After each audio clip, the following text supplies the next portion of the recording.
إن الحمد لله نحمده ونستعينه ونستغفره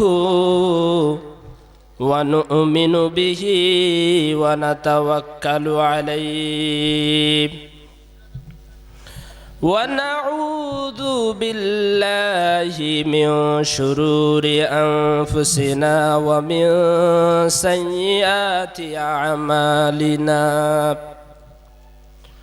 من يهده الله فلا مضل له ومن يضلله فلا هادي له ونشهد أن لا إله إلا الله وحده لا شريك له ونشهد أن سيدنا وحبيبنا ومولانا محمد الذي أرسله بالحق بشيرا ونذيرا وداعيا إلى الله بإذنه وسراجا منيرا فقد قال الله تعالى في كلامه المجيد وفي فرقانه الحميد أعوذ بالله من الشيطان الرجيم بسم الله الرحمن الرحيم الرحمن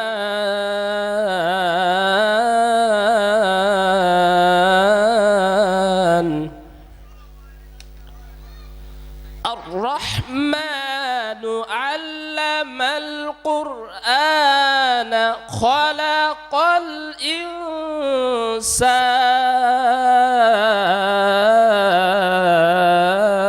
الإنسان علمه البيان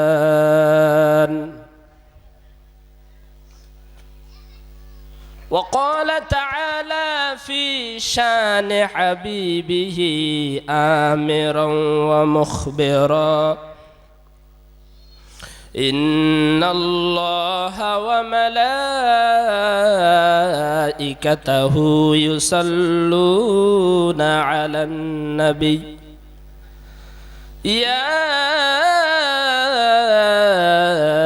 أيها الذين آمنوا صلوا عليه وسلموا تسليما محبة إرشاد شباب بري اللهم صل على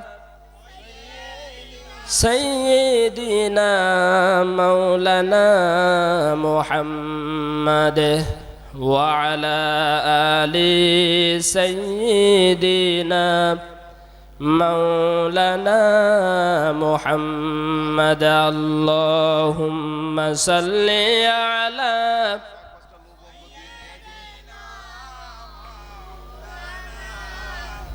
وعلى آل سيدنا مولانا محمد नहीं दो जहां में मिसाल मोहम्मद नहीं दो जहां में मिसाल मोहम्मद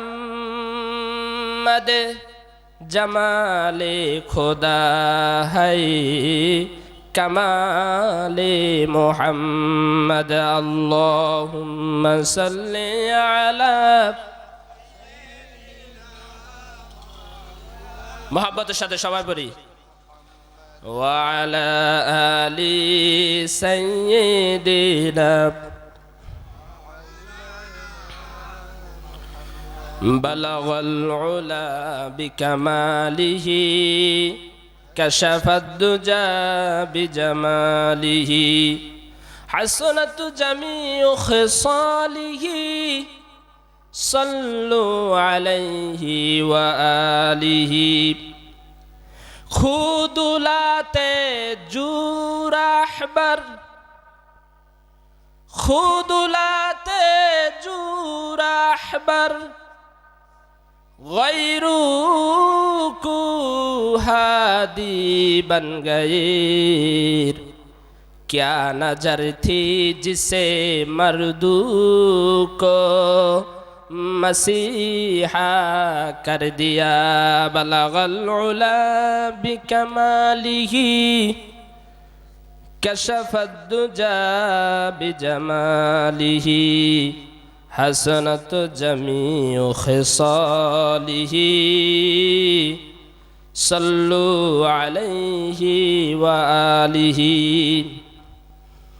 मशरक़े हुब्बे मुहम्मद मतलए दीवाने मा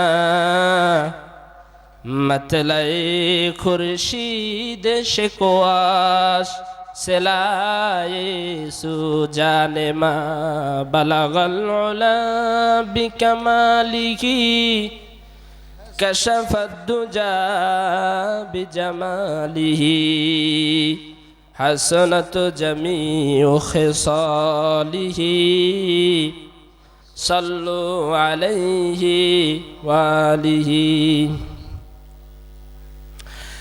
अल्लाह तुम्हारे दुनियाय কেউ আসে কেউ চলে যায় আল্লাহ তোমার এই দুনিয়ায় কেউ আসে কেউ চলে যায় তবু তোমার ভয়ে কারো কাঁদে না হৃদয় তবু তোমার ভয়ে কারো কাঁদে না হৃদয়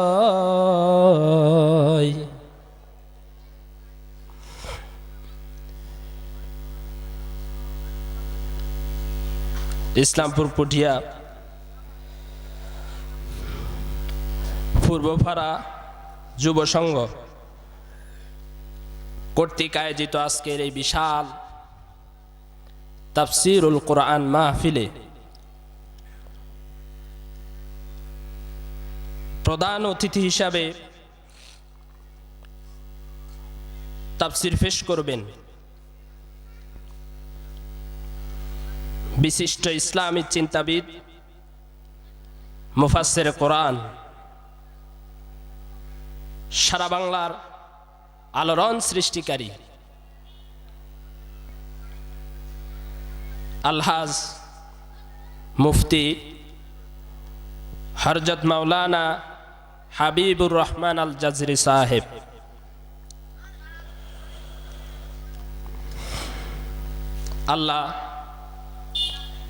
আল্লাহর এই দায়ীকে দ্বীনের জন্য কবুল করুক বলে আমিন তার হায়াতে বারাকা দান করুক বলে আমিন সারা মুসলিম উম্মাহকে যাতে ইসলামের সঠিক মেসেজ পৌঁছে দিতে পারে আল্লাহ সেই তৌফিক দান করুক বলে আমিন দ্বিতীয় বক্তা হিসাবে কথা রাখবেন আমাদের সুপরিচিত মুখ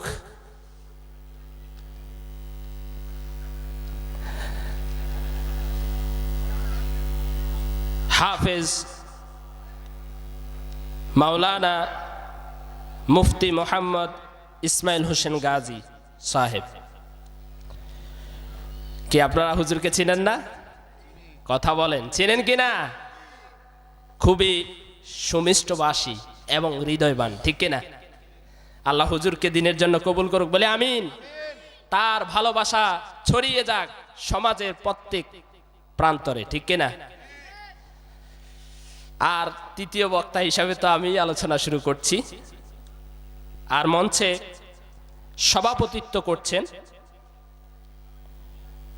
জনাব মোহাম্মদ জাহিদুল ইসলাম জুয়াদ্দার, সভাপতি দোগাছি ইউনিয়ন বিএনপি।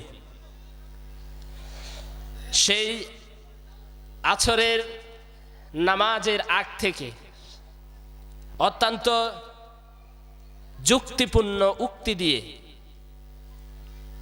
ছন্দের তালে তালে যিনি সঞ্চালনা করেছেন আমার বন্ধুবর, আমাদের ভোলা জেলার, একই সাথে আমরা বিশ্ববিদ্যালয়, ইসলামী বিশ্ববিদ্যালয় আল কোরআনে পড়াশোনা করছি, আলহামদুলিল্লাহ, জনাব হযরত মাওলানা জুবাইর হোসেন সাহেব। আল্লাহ এই দায়ীকে দিনের জন্য কবুল করুক বলে আমিন। তার কণ্ঠে এলমে হেলমে তার হৃদয়কে ভরে দিক বলে আমিন। আপনারা এর আগে কিছুক্ষণ পূর্বে এশার পর্যন্ত উপভোগ করেছেন আমাদের আজকে যারা সাংস্কৃতিক ইসলামী সংস্কৃতির পারফরমেন্স করেছেন, আমাদের আমন্ত্রিত শিল্পী গোষ্ঠী প্রভাতী সংস্কৃতি সংসদ ঝিনাইদহ। কেমন লেগেছে আপনাদের কাছে? আল্লাহ তাআলা তাদেরকেও দিনের জন্য কবুল করুক। সামনে উপবিষ্ট আমার শ্রদ্ধেয়, আমার স্নেহের ইসলাম প্রিয় তাওহীদি জনতা, পর্দার আড়ালের সম্মানিতা মা এবং বোনেরা, শুরুতে আমার অন্তরের অন্তরস্থল থেকে ইসলামী সম্ভাষণ গ্রহণ করুন। আসসালামু আলাইকুম ওয়া রাহমাতুল্লাহি ওয়া বারাকাতুহু।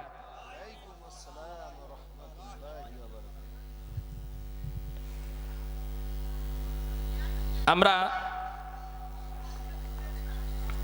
আজকে আলোচনা করব 7 শ্রেণীর লোক আল্লাহর আরশের নিচে ছায়া পাবে। কয় শ্রেণী? আপনারা কি আমার সাথে আছেন? মর্দে মুজাহিদের মতো আওয়াজ দেওয়া লাগবে। আপনারা কি আমার সাথে আছেন? আমরা আজকে আলোচনা করব কয় শ্রেণীর? প্রিয় ভাইয়েরা আমার,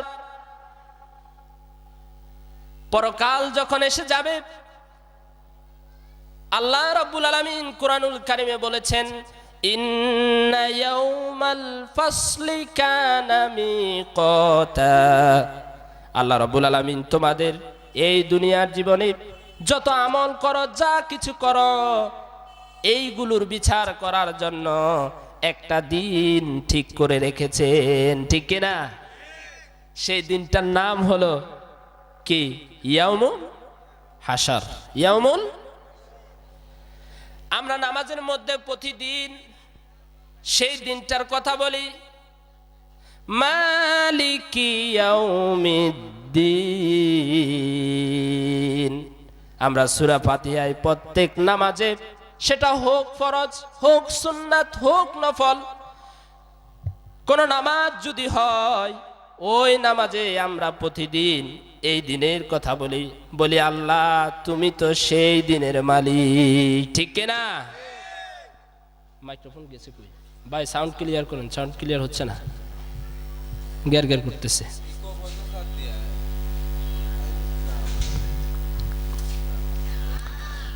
ভাইরা আমার, তাহলে আমরা বুঝতে পারলাম পরকাল আছে না নাই, বিচার হবে কি হবে না, আল্লাহর সামনে দাঁড়াতে হবে কি হবে না, জীবনের সব কিছুর হিসাব দিতে হবে কি হবে না। সেই দিনটা সম্পর্কে আল্লাহ রাব্বুল আলামিন বললেন, তোমাদের বিচার ফয়সালার জন্য আমি একটা দিন ঠিক করে রেখেছি, আর সেটা হলো মালিকি ইয়াউমিদ্দিন, কঠিন হাসরের দিন, ঠিক কিনা?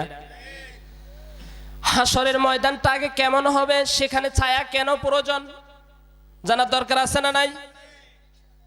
হাসরের ময়দানে 7 শ্রেণীর লোককে আল্লাহ রাব্বুল আলামিন ছায়া দান করবেন। আমরা কেন তাদের মধ্যে অন্তর্ভুক্ত হব? আর হাসরের ময়দানের অবস্থাটা বা কেমন হবে? ভাইরা আমার, হাদিসের বর্ণনায় এসেছে ওই হাসরের মাঠে মানুষেরা আল্লাহর দরবারে উঠবে, গায়ে কোনো কাপড় থাকবে না, পায়ে কোনো জুতা থাকবে না, নগ্ন অবস্থায় উঠবে।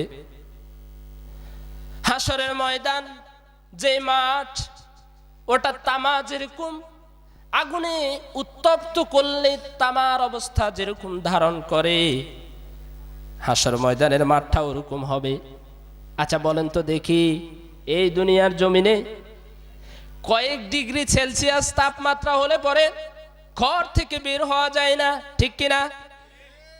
সৌদি আরবের মতো জায়গায় তাপমাত্রার কারণে এমনও সময় আসে মানুষের পায়ের জুতা পর্যন্ত ক্ষয় হয়ে যায়, ঠিক কিনা? তো সেই কঠিন হাসরের, যেখানে 9,30,00,000 মাইল উপর থেকে সূর্য তাপ দিচ্ছে, তাও সূর্যের উল্টা ফিট। কোন ফিট? সবাই বলে।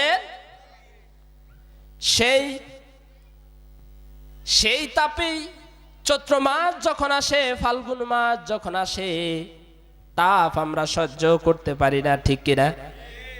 প্রিয় ভাইরা আমার, হাসরের মাঠে আল্লাহ রাব্বুল আলামিন, হাদিসের বর্ণনায় আসছে, সূর্য তার যে আপন মুখ, সেই মুখে তাপ দিবে, উল্টা পিঠে নয়, আপন মুখে। মানুষের মাথার উপরে সূর্যর দূরত্বটা কতটুকু হবে? হাদিসের মধ্যে বর্ণনা আসছে, আমরা যে চোখে সুরমা ব্যবহার করি, এই সুরমা দানিতে যে শলাকা আছে, এই শলাকার পরিমাপ যতটুকু, ওই হাসরের মাঠে সূর্যের যে আপন মুখ, সেই মুখে সূর্য মানুষের মাথার উপরে তাপ দিবে। আরেকটা বর্ণনা আসছে যে 1 বিগত কতটুকু, এরকম উপর থেকে হাসরের মাঠে সূর্য আপন মুখ দিয়ে তাপ দিতে থাকবে। সূর্যের তাপে মানুষের গায়ের ঘামগুলো পরে দরিয়া হয়ে যাবে। যার যত গুনাহ আছে, যার গুনাহ বেশি, কারো যদি গুনাহ কম হয়, তার ঘাম হবে হাঁটু পর্যন্ত, যার আর একটু বেশি তার কোমর পর্যন্ত, যার আর একটু বেশি তার বুক পর্যন্ত, যার আরো বেশি সে ওই ঘামের সাগরে হাবুডুবু খাবে। এমন একটা পরিস্থিতি হবে, সূর্যের তাপে মানুষের পিপাসায় জিহ্বাটা নাভিস্থল পর্যন্ত চলে আসবে, মানুষেরা শুধু পানি পানি করবে। এরকম কঠিন সময় একটু কল্পনা করেন তো, গায়ে কোনো কাপড় নাই, পায়ে জুতা নাই, নগ্ন অবস্থায় সূর্যটা আমার 1 বিগত উপরে আপন মুখ দিয়ে তাপ দিচ্ছে, আর জমিনটা তামার মতো গরম হয়ে আছে। পিপাসায় জিহ্বাটা নাভিস্থল পর্যন্ত চলে আসছে। বিভীষিকাময় দৃশ্য কিনা? সবাই বলে, অবস্থাটা বিভীষিকাময় কিনা? এবার আল্লাহ রাব্বুল আলামিন বলেন, ও দুনিয়ার মানুষেরা শোনো, ওই কঠিন সময় আমি আল্লাহ রাব্বুল আলামিন 7 শ্রেণীর লোককে আমার আরশের নিচে ছায়ার ব্যবস্থা করে দিব। সুবহানাল্লাহ। এই কঠিন মুহূর্তে ছায়া পেতে চাই কি চাই না? সবাই বলে চাই কি চাই না? তাহলে আমাদেরকে এই হাদিসে 7 শ্রেণী কারা, সেই 7 শ্রেণী লোকের অন্তর্ভুক্ত হওয়ার দরকার আছে না নাই? আমরা শুরু করি, তারা কারা? সাবাতু ইউজিল্লুহুমুল্লাহ ফি জিল্লি ইয়াউমা লা জিল্লা ইল্লা জিল্লু। 7 শ্রেণীর লোককে আল্লাহ ছায়া দিবেন, যেই দিন আল্লাহর ছায়া ছাড়া সেখানে আর কারো ছায়া থাকবে না। 7 শ্রেণী শুরু হলো, তারা কারা? 1 নম্বরে হলো ইমামুন আদেল। 1 নম্বরে কি? আপনারা কি আমার সাথে আছেন? আপনারা যদি আল্লাহর আরশের নিচে ছায়া পেতে চান, তাহলে এই 7 শ্রেণী একদম মুখস্থ করে নিয়ে যাবেন এবং নিজেকে সেই অনুযায়ী সাজাবেন। রাজি আছেন ইনশাআল্লাহ? আমার দিকে মনোযোগ দেন, ভালো করে শুনেন যাতে বাস্তবায়ন করতে পারেন, এই 7 শ্রেণীর সৌভাগ্য লোকদের অন্তর্ভুক্ত করতে পারেন। 1 নম্বরে হলো ইমামুন আদেল, অর্থ হলো ন্যায়পরায়ণ শাসক। কি? সবাই বলেন, সবাই বলেন, জোর হইল না, সবাই বলতে হবে। কি কি সবাই বলেন, কে কোন শ্রেণী? ন্যায়পরায়ণ। প্রিয় ভাইরা আমার, আদল কাকে বলে? আদলুন শব্দের অর্থ হলো ইনসাফ। কি? এখন আরবি পরিভাষা আসছে, আদল শব্দ বলা হয়, এর পারিভাষিক সংজ্ঞা হলো যেই জিনিস যেখানে উপযুক্ত সেখানে যদি স্থাপন করা হয় এটাই হলো ন্যায় বিচার। কথা বুঝা আসছে? আমরা দেখেছি এই ইমামুন আদেল পৃথিবীর প্রান্তরে প্রান্তরে শাসকেরা আছে না নাই? কথা বলেন। আজকে পৃথিবীতে 253টা কোন বর্ণনায় আসছে যে পৃথিবীতে 233টা রাষ্ট্র। এই রাষ্ট্র দিক দিগন্তে যে যেখানে আছে একজন শাসক আছে না নাই? তাহলে এই শাসকেরা কি আদল করছে? আমার বাংলাদেশ দিয়ে আমরা একটু মাফি। বাংলাদেশে 15ই আগস্টের আগে এই দেশে যারা শাসক ছিল তারা কি যেই জিনিস যেখানে থাকা যথার্থ সেখানে রেখেছে? কথা বলেন না কেন? রেখেছে? দেশে যারা আল্লাহকে ভালোবাসে, প্রকৃত দেশপ্রেমিক যারা, যারা আল্লাহর আইনের জন্য এই দেশে লড়াই করেছে, যারা এই দেশে যোগ্য মানুষ ছিল, তাদেরকে মেধার ভিত্তিতে নিয়োগ না দিয়ে কোঠার ভিত্তিতে, দলীয় ভিত্তিতে সবাইকে নিয়োগ দেওয়া হয়েছে। ঠিক কিনা? আপনি বিশেষ ক্যাডার বলবেন, সেখানে লবিং ছিল। আবদাল সাসার আমলে প্রশ্ন ফাঁস করে সবাই বিসিএস ক্যাডার। আপনারা কি আমার কথা বুঝতে পারছেন?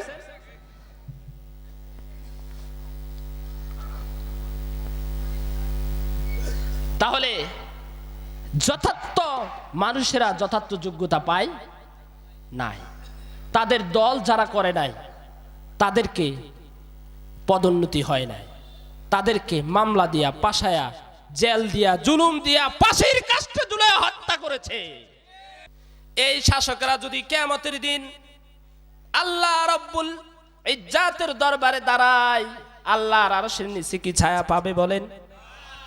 এরা তো মানুষের উপরে ন্যায় বিচার করলেই না, বরং শত শত নয়, হাজার হাজার মানুষকে বুলেট দিয়ে, ফাঁসি দিয়ে গুম করে হত্যা করেছে। সুতরাং যারা ন্যায় বিচার করে নাই, ইনসাফ যারা করে নাই, নিজেকে মুখে যতই মুসলমান বলুক, কিয়ামতের দিন আল্লাহর আরশের নিচে এদের জায়গা হবে না। ঠিক কিনা? প্রিয় ভাইরা আমার, তাহলে কয়টা গেল? একটা। কয়টা? আমরা না ইনসাফ করবো তো? শুধু শাসক না, যে যেখানে আসি সেখান থেকে আদল করতে হবে, ইনসাফ করতে হবে, ন্যায় বিচার করতে হবে।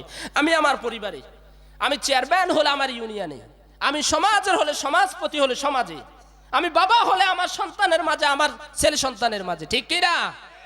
সব জায়গা থেকে আল্লাহর আরশের নিচে যদি ছায়া পেতে হয়, ইনসাফ করা লাগবে। কাউকে কম দিলেন, কাউকে বেশি দিলেন, মেয়েদেরকে দিলেন না ছেলেদেরকে বেশি দিলেন, তাহলে আল্লাহর আরশের নিচে ছায়া পাবেন? প্রিয় ভাইরা আমার, 2 নাম্বার হলো ওয়াশাবুন নাশা ফি ইবাদাতিল্লাহ। ওই যুবক আল্লাহর আরশের নিচে ছায়া পাবেন যারা তাদের যৌবন কালকে আল্লাহর গোলামিতে, আল্লাহর ইবাদতে কাটিয়েছে। আজকে আমরা বলি, মিয়া সাহেব মসজিদে আসেন, একটু বয়স হোক, হ্যাঁ একটু বৃদ্ধ হই। প্রিয় ভাইরা আমার, আল্লাহর আরশের নিচে ছায়া পেতে হলে যৌবন কালকে আল্লাহর রাস্তায় ব্যয় করা লাগবে। ঠিক কিনা? আল্লাহ সুবহানাহু ওয়া তাআলা আমাদেরকে যৌবন কালকে আল্লাহর রাস্তায় ব্যয় করা তৌফিক দান করুক বলে আমিন।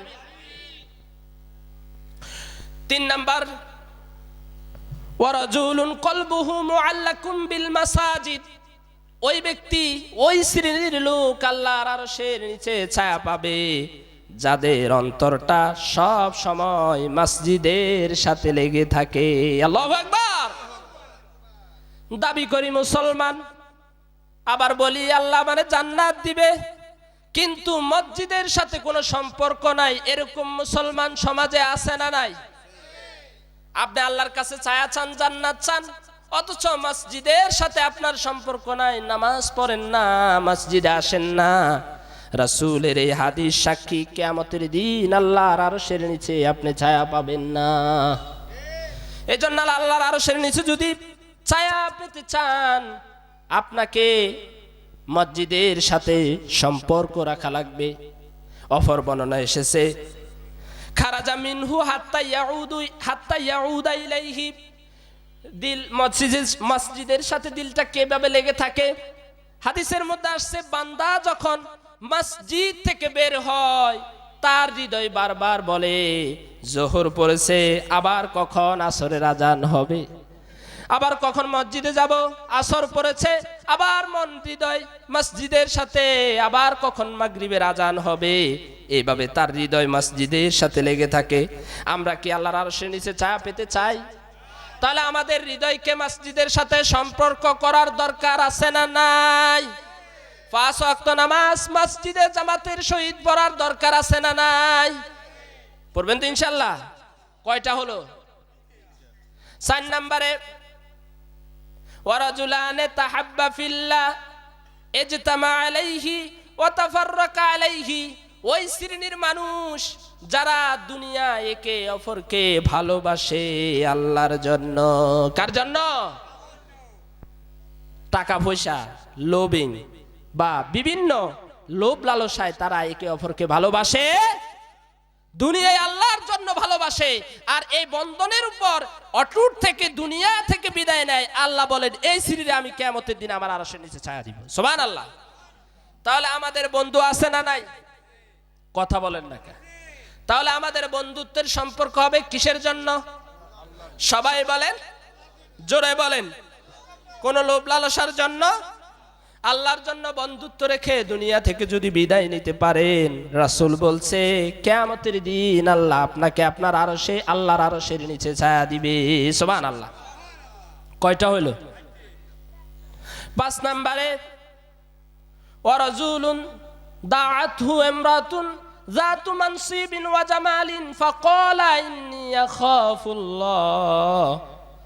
ওই লোক, ওই যুবক, ওই ব্যক্তি যাকে কোন সুন্দরী, কোটিপতি, বংশমর্যাদা সম্পূর্ণ কোন নারী তার সাথে জিনা করার জন্য, অবৈধ প্রেম প্রীতি করার জন্য, প্রেমাস্পদে লিপ্ত হওয়ার জন্য আহ্বান করে, আর সে বলে আমি আল্লাহকে ভয় করি। আল্লাহু আকবার। তোমার এই আহ্বানে আমি সাড়া দিব না। ইউসুফ আলাইহিস সালাম তার চরিত্র নষ্ট করতে বিবি জলেখা চেয়েছে কি চাই নাই? তিনি যদি চাইতেন 7টা কপাট তিনি বন্ধ করে দিয়েছেন, খাস কামরায় নিয়ে গিয়েছেন, অন্দর মহলে নিয়ে গিয়েছেন। ওখানে যদি তিনি জুলাইখার মনের বাসনা পূর্ণ করতেন কোনো সমস্যা হতো না। কিন্তু ইউসুফ আলাইহিস সালাম এক আল্লাহর ভয়ে এমন জোরে সামনের দিকে দৌড় দিলেন, আল্লাহ রাব্বুল আলামিন এক একটা করে 7টা দরজা ফেরেশতা দ্বারা তার সামনে খুলে দিলেন। আল্লাহু আকবার। এই জন্য যুবক ভাইয়েরা, মুসলমান ভাইয়েরা, কোন নারীকে নিজের স্ত্রী ছাড়া প্রেমাস্পদে আবদ্ধ করা যাবে? কোন যুবকেরা কোন গার্লফ্রেন্ড থাকতে পারে? কোন প্রেম প্রীতি থাকতে? প্রেম করবে নিজের বউয়ের সাথে, নিজের স্ত্রীর সাথে, এছাড়া আর কারো সাথে অবৈধ সম্পর্ক রাখবে না। ঠিক কিনা? যদি এই ধরনের লোক হতে পারেন, আল্লাহকে ভয় যদি করেন, এই ক্ষেত্রে আল্লাহর রাসূল বলছেন আল্লাহর আরশের নিচে আপনার ছায়া হবে। আল্লাহু আকবার। কয়টা হলো? 6 নাম্বার,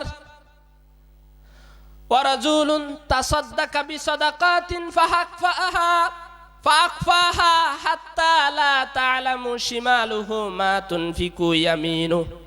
এমন ব্যক্তি যে ব্যক্তি এমন ভাবে আল্লাহর রাস্তায় দান করে, তার ডান হাত কি দান করেছে তার বাম হাতও জানে না। কিন্তু আমরা দেখি দান সদকা করি, মানুষে আমারে দানবীর বলবে, আছে না নাই? মানুষে আমারে অমুক বলবে, তমুক বলবে। ও ভাইরা, এটা দানের সিস্টেম নয়। দানের সিস্টেম হলো এমন ভাবে দান করতে হবে যে এমন ভাবে দান করবেন, রাসূল বলেছেন ডান হাত কি দান করলো তার বাম হাতও জানে না। লোক দেখানোর জন্য কোনো দান হতে পারে? আল্লাহ সুবহানাহু ওয়া তাআলা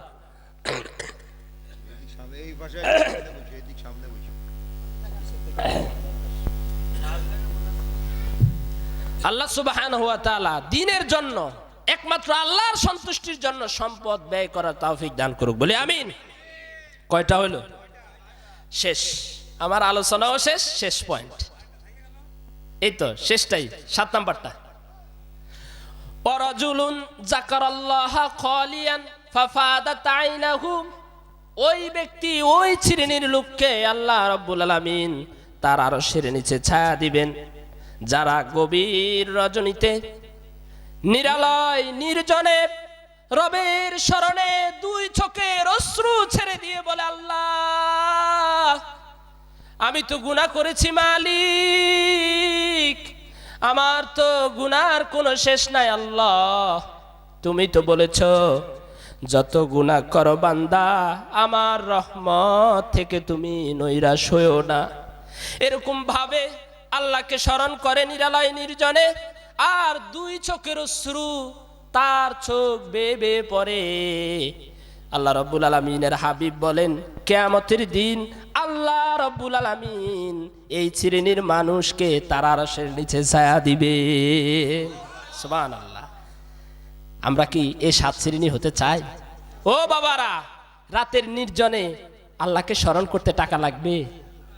কোটি কোটি টাকা লাগবে নাকি টাইলস লাগবে? কোনো কিছু লাগবে?